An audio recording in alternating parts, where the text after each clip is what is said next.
and welcome. I don't know about you, but the older I get, I feel the less cukes I have less to give, which is why I'm excited to talk about one of my absolute favorite products from the Tickled Pickler, Zero Cukes Given. Now you're like, why is that red? Well, there's a very good reason.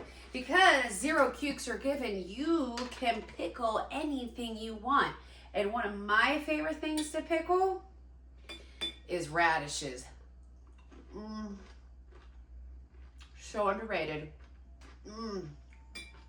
And delicious and cheap. You get like a bag of radishes for like $1.25, $1.50.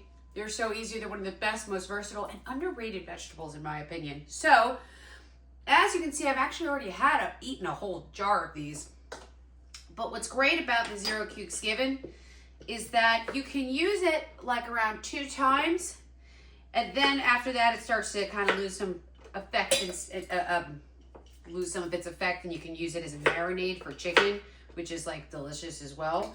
But I just want to show you how easy it is to turn a bag of $1.50 radishes into something exotic and delicious for you to eat straight out of the jar.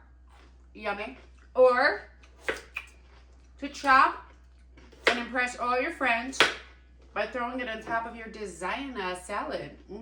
That's right. These are some big radishes, so I'm cutting them into smaller chunks. And as you can see, it is the color of the radish itself that has turned my No Cukes Given red. Radishes are also one of the best things to grow as a companion plant in your garden. So if you are a gardener and you're not growing radishes, you're crazy. I'll tell you why. It eats things in the soil that nothing else really cares for. It puts things in the soil that everything else wants. And if you let it go to flower, then it acts as a natural insect deterrent. So, there you have it. Give that a little shimmy, shimmy, shake, shake, shake, shake, shake, shake, shake, shake. Oh yeah. And now I have another full jar in like 3 days. If I can wait that long, I will start eating these again, and delicioso. Enjoy.